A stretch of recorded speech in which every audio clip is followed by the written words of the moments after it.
हाय दोस्तों, नमस्कार। आज मैं आप लोगों के लिए लाया हूँ गांधी जी के बारे में 10 अनसुनी कहानी, जो कि शायद आप नहीं सुने होंगे। उस गांधी जी के बारे में जिन्होंने हमें देश की आज़ादी के लिए काफ़ी महत्वपूर्ण भूमिका निभाया। तो पहले उसका परिचय जान लेते हैं कि क्या होता है। तो गांधी जी का परिचय है, उनका नाम था महात्मा गांधी, लेकिन उसका पूरा नाम था मोहनदास करमचंद गांधी। ठीक है। उसके पिताजी का नाम करमचंद गांधी था, उनकी माता का नाम पुतलीबाई था, उनका पत्नी का नाम कस्तूरबा गांधी थे। ठीक है। और उनका जो जन्म हुआ था आज के ही दिन 2 अक्टूबर 1869 ईस्वी में गुजरात में हुआ था। गुजरात राज्य के पोरबंदर गांव में हुआ था। ठीक है। गांधी जी का जो निधन हुआ, उनकी मृत्यु हुई 30 जनवरी 1948 को नई दिल्ली में एक प्रार्थना सभा में वो शामिल होने जा रहे थे। तो उसी दरमियान ने नाथूराम गोडसे ने उन्हें गोली मार के हत्या कर दिया था। ठीक है ना। अब एक मेन इम्पोर्टेंट है कि गांधी जी का जो है नानी घर कहाँ है। तो गांधी जी का नानी घर अमहदा ज़िले में ही पड़ता है, जो कि गुजरात में ही है, और वो वल्लभ विद्यानगर में उनका नानी घर पड़ता है। अब जो है मैं गांधी जी के बारे में आपको 10 ऐसे बातें बताऊंगा जो अनसुनी है, यानी उसके जीवन को और जो है गहरी से जानने के लिए 10 पॉइंट मैं आपको आज शेयर करूंगा, वो भी खास करके गांधी जी के बारे में, क्योंकि आज गांधी जयंती है। तो मैंने सोचा मैं अपने व्यूअरों को ज़रूर गांधी जी के बारे में पूरी डिटेल बताने वाला हूँ। ठीक है। तो देखिए, पहला जो उनका शुरुआत होता है एक गांधी जी के जो अनसुनी कहानी को लेकर, वो पहला होता है चप्पल का जोड़ा। कहानी का जो शीर्षक है हमारा चप्पल का जोड़ा। यानी एक बार क्या हुआ कि गांधी जी ट्रेन पे सफ़र कर रहे थे। ठीक है। तो उनकी एक चप्पल जो है प्लेटफॉर्म पे गिर गया। चढ़ने के दरमियान ऐसा होता है, अक्सर गिर जाता है। तब गांधी जी ने दूसरा चप्पल को तुरंत खोल के उसे वहीं पे प्लेटफॉर्म पे गिरा दिया। इसलिए गिरा दिया, जब गिरा दिया तो लोगों ने पूछा, और भी जो लोग वहाँ थे, कि आपने ऐसा क्यों किया।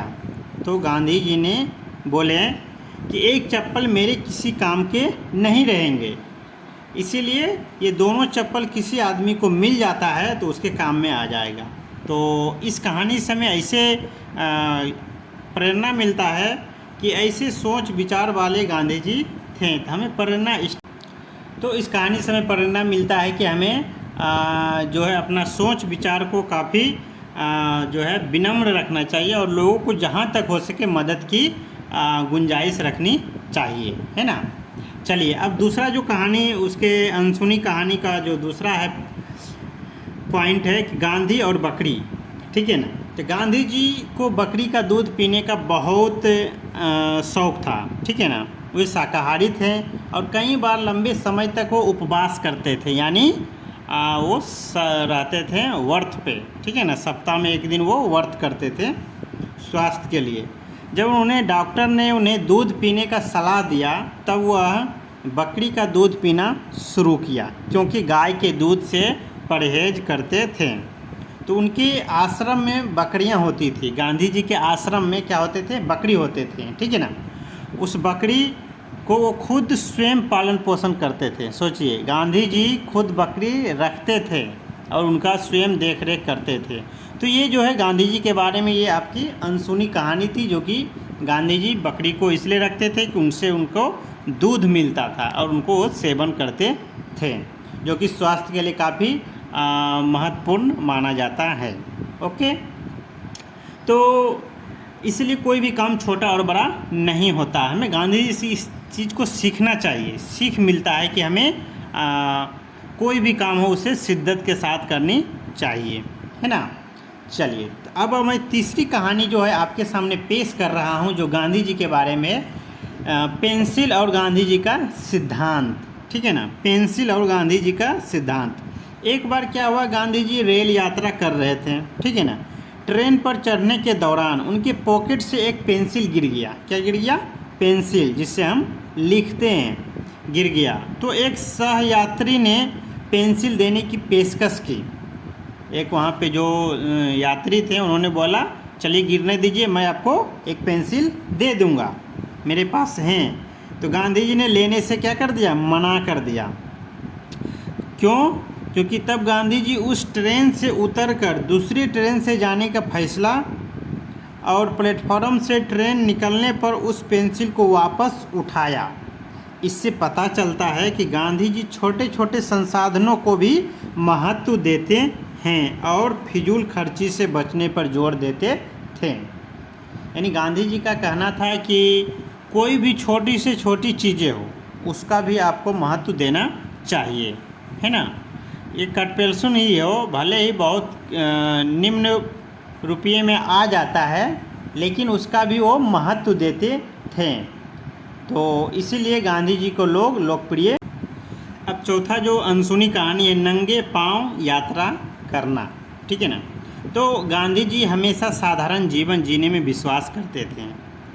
तो भारत के गाँव में यात्रा करते समय वे अक्सर नंगे पांव चलते थे।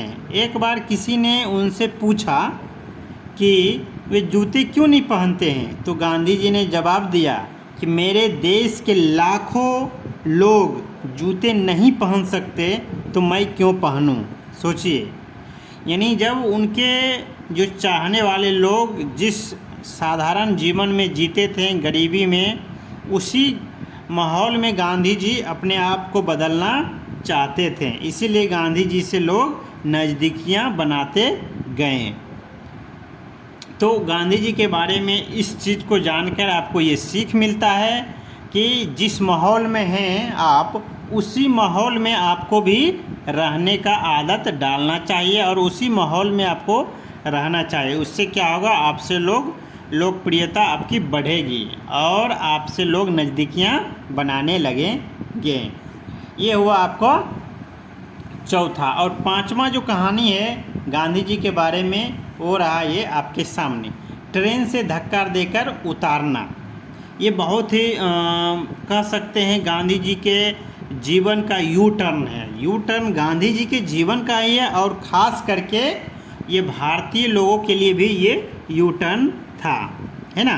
कि जब एक बार 1893 ईस्वी में एक बार गांधी जी दक्षिण अफ्रीका में जो है, दक्षिण अफ्रीका में, अपने देश में नहीं, दक्षिण अफ्रीका में एक प्रथम श्रेणी यानी एसी बोगी में वो क्या कर रहे थे, सफ़र कर रहे थे, जबकि उनके पास एसी बोगी का टिकट भी था, ठीक है।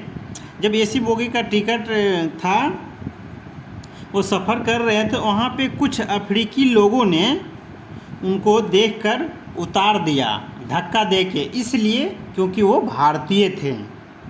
तो जब उन्हें उतार दिया तो उनके यह घटना सत्याग्रह आंदोलन में नींव बन गया, यानी एक पिलर बन के खड़ा हो गया। और उस दिन गांधी जी ने संकल्प लिया था कि आज आपने मुझे ट्रेन से उतार के फेंका है, आने वाले टाइम में मैं पूरा इंडिया से, पूरी भारत से अंग्रेज को उखाड़ के फेंक दूंगा। और ऐसा ही 1947 ईस्वी में बिल्कुल ऐसा ही हुआ जैसा गांधी जी ने बताएं, है ना, कि पूरे इंडिया से 15 अगस्त 1947 को अंग्रेज संपूर्ण रूप से क्या हुआ, चले गए।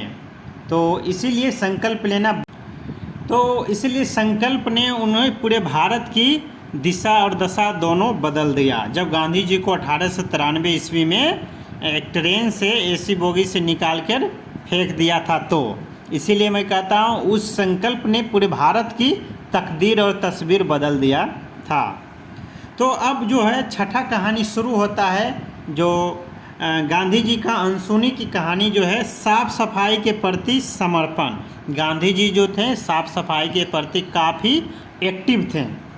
गांधी जी ने स्वच्छता को बहुत महत्व दिया। एक बार दक्षिण अफ्रीका में गांधी को सफाई करते हुए देखा गया, यानी किसी ने गांधी जी को दक्षिण अफ्रीका में सफाई करते हुए देखें, तो लोगों ने पूछा कि यह काम के लिए किसी और को जिम्मेवारी दिया गया है ना। गांधी जी को बोले इस सफाई के लिए, इस काम के लिए किसी और को जिम्मेवारी दिया गया है। तब गांधी जी ने बताया कि सफाई हर इंसान का काम है। सफाई जो है हर इंसान का काम है। रियलिटी बात है कि सफाई जो है पर्सनली हो या प्रोफेशनली हो, है ना, आउटडोर हो या इनडोर हो, यानी सबकी जो सफाई जो होती है हर इंसान की अपनी प्राथमिकता होनी चाहिए। चाहे वह किसी भी पोस्ट पे हो, किसी भी पद पे हो, सफाई करना चाहिए। यह नियम उनके आश्रम में लागू था। वहाँ पर खुद अपने सफाई क्या करते थे। तो गांधी जी को स्वच्छ भारत मिशन के तहत इसीलिए गांधी जी का फ़ोटो चश्मा के साथ लगाया जाता है, क्योंकि वो सफाई के प्रति काफ़ी जागरूक रखते थे। तो गांधी जी का अब 8वां जो अनसुनी कहानी है वो जो है आपके सामने है कि गांधी जी का सत्य की पहला प्रयोग। जो लाइफ में सत्य अहिंसा की बात जब आती है तो गांधी जी का इनाम आता है। तो उन्होंने सत्य का पहला प्रयोग किया। कहाँ प्रयोग किया उस चीज़ को देखिए कि एक बार क्या हुआ, गांधी जी अपने पिताजी के जेब से कुछ पैसे चुरा लिए, ठीक है ना, कुछ पैसे क्या किए, चुरा लिए। चुराने के बाद अपने दोस्त के कहने पर उन्होंने चुराया था, चुराकर वो सिगरेट खरीदकर सेवन किया, लेकिन बाद में अपने इस कार्य से बहुत पछतावा हुआ। एक पत्र के माध्यम से, उस समय एक पत्र के माध्यम से अपने पिताजी को पूरी सच्चाई बताया कि मैंने पैसे कैसे चुराया, क्यों चुराया, किसके कहने पे चुराया और चुराकर उस पैसे को मैंने क्या किया। इन सारे चीज़ों को उन्होंने एक पत्र पे अपने पिताजी को लिख के भेजा। तो उनके पिता ने इस ईमानदारी और साहस की प्रशंसा की और उन्हें माफ़ कर दिया। तो इस घटना से गांधी जी के जीवन में सत्य और ईमानदारी के प्रति उनकी प्रतिबद्धता का शुरुआत संकेत थी। तो अब जो है साउथ अफ्रीका में भारतीय के अधिकारों के लिए लड़ाई। अब मैं गांधी जी के बारे में आपको 9 अनसुनी कहानी के बारे में अब बात करूंगा। तो गांधी जी के बारे में आप ये डिटेल जान लीजिए कि गांधी जी ने भारत में ही नहीं अधिकारों के प्रति लड़ाई किया, बल्कि साउथ अफ्रीका में भी वहाँ पे व्यापारियों और मजदूरों के प्रति भी उन्होंने संघर्ष किया और आवाज़ उठाया। तो एक बार क्या हुआ, साउथ अफ्रीका में गांधी जी ने भारतीयों के अधिकारों के लिए, जो साउथ अफ्रीका में पहले से जो भारतीय रह रहे थे उनके प्रति दूसरे देश में जाके उन्होंने उनके अधिकार के प्रति लंबे समय तक संघर्ष किया। 1907 ईस्वी से लेकर 1914 ईस्वी तक, यानी 7 साल तक उन्होंने सत्याग्रह और आंदोलन करने के बाद वहाँ पर भारतीय व्यापारियों और मजदूरों को अधिकारों की रक्षा की गई। इस संघर्ष के कारण ही दक्षिण अफ्रीका में भारतीयों को कुछ अधिकार मिलना शुरू हो गया। तो ये गांधी जी के बारे में ये 9वां आपका अनसुनी कहानी था। तो आप ये जानते होंगे कि भारत में गांधी जी ने काफ़ी संघर्ष किया देश आज़ादी के लिए, और भी सारे महापुरुषों ने भी काम किया, लेकिन गांधी जी ने दूसरे देश में साउथ अफ्रीका में भी भारतीयों की रक्षा के लिए काम किया। अब मैं बात करूँगा गांधी जी के धर्म और आस्था, यानी ये लास्ट और ये अंतिम जो है अनसुनी कहानी है। तो गांधी जी धर्म और आस्था के प्रति इनके इनका विचार था। तो गांधी जी ने अपने युवा में विभिन्न धार्मिक विचारधाराओं का अध्ययन किया। उन्होंने हिंदू धर्म, ईसाई धर्म और इस्लाम धर्म को सिद्धांतों को समझा और उनमें से अच्छे तत्व को अपने जीवन में अपनाया। तो इसीलिए बताया जाता है कि हर एक धर्म को अपना अपना मानने का अधिकार है। ऐसे भी भारत जो है एक धर्मनिरपेक्ष देश है। यहाँ पे सभी को अपने अपने धर्म मानने का अधिकार है। तो गांधी जी ने अलग अलग धर्म के किताबों को पढ़ा और उसमें जो अच्छे चीज़ें थे, अच्छे तत्व थे, उनको अपने जीवन में इस्तेमाल किया और आगे बढ़ा। इसीलिए आज के डेट में गांधी जी की लोकप्रियता काफ़ी पूरे विश्व में मनाया जाता है। तो आज गांधी जयंती के शुभ अवसर पर मैंने आपको गांधी जी के बारे में 10 अनसुनी कहानी बताया। उम्मीद करता हूँ कि आपको बहुत अच्छा लगा होगा। Best of luck. Thank you.